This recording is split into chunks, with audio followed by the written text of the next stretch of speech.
What up, everybody? Welcome to another episode of Master the NEC, the podcast where we talk about the National Electrical Code and all things electrically related. My name is Paul. This show is sponsored by myceudepot.com. That's myceudepot.com, where you can get all of your continuing education online for engineers, plumbers, HVAC guys, electricians, OSHA training. Oh, it just really, you can get a bunch of everything there. So check out the website. Again, it's www.myceudepot.com. That's MyCEU Depot. On today's episode of Master the NEC, we're going to answer questions. So I had an email question sent to me. And the question came from a nice gentleman whose name we will keep silent. But his question was, do you have a short video on bonding of the cold, hot, and gas line in a residential setting and sizing to go with it? Critical for all, because if any were to be energized, the breaker will trip off. Well, you hope it will. Not using these as a grounding electrode for bonding for electrical safety. Okay, so that was a question that was sent to me. And, first of all, I'll say I don't have any specific short videos. Of course, nothing I do is too short anyway, as most people have figured out. And we will be working on some videos to do this because I have put it in the log to create some videos for different questions and try to keep some short responses.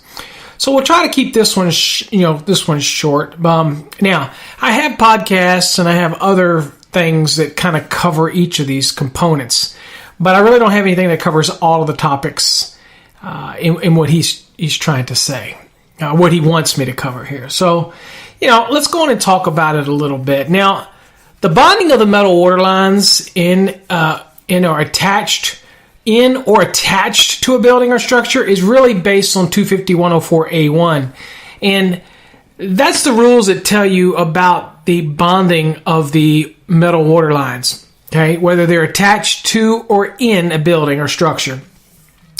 And of course, 250-104A1, and then we have to go into how we size those, and they're sized based on 250.102C1, except where permitted in 104A2 and A3, which again are for multiple occupancies and multiple buildings, which are not part of the actual question.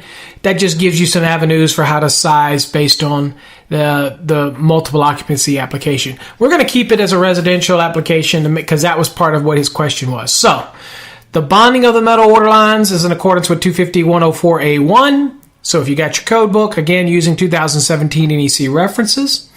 And so you can always pause this podcast while you get your code book out and you go to that. Again, it's 250-104A1. Now, when you're there, it's going to tell you that you need to bond those water lines. And the size of conductors are going to be based on 250-102C1, except again, we're permitted by 250-104A2 and A3, and that's dealing with multiple occupancies or multiple buildings, which again is not really part of this question. Now, the issue of extending that bond from the cold water line to a hot water line in his question is really, it's about the potential separation at the water heaters union. For example, you could have hot water lines that are all metal, and then the cold water lines coming in. And typically the cold water line comes in and it goes to the water heater, and if it's a universal union, then there is a separation there. Of course, then it wouldn't theoretically be connected to the hot water side if all of that plumbing is metal as well. If it's not, it's PVC, then you wouldn't worry about it. But we're assuming in this question that everything's metal. So the logical place to connect all of this metal water piping together would be at the water heater. Obviously, you can put a jumper between the cold water over the hot water because they're closer together. That's just one way to do it. That's the most logical place to do it. And again, all of this sizing is based on 250-102C1, okay, and the rules that are given in there. Now, the other part of his question was gas lines. So gas lines are not required to be an electrode, or you can't be an electrode, but you have gas lines that come in, and the issue to bond those gas lines, it's a little different because the bonding for those is where they're likely to become energized. Now, this usually means that you have an appliance where a gas line and a power line converge at the same appliance. So you've got the gas lines already running there. You got the electric lines already running there, which is going to have an equipment grounding conductor in there. But you have them converging at the same place. So there is a likelihood that one could get energized, or the gas line could get energized, because they're mutually together on the same piece of equipment. Now, if this is the case, then a failure of either could result in a likelihood of being energized. So that's what we mean by the code rule when it talks about that. Now, it's a little different here. So when you're sizing the bonding jumper in 250-104B, it's a little different. Okay, assuming that this gas line is likely to become energized. Okay, so we're basing that it's likely to become energized. In previous analysis, then the equipment grounding conductor that's in the circuit that supplies power to that commingled appliance. In other words, that appliance that has both the gas line and the electric power to it.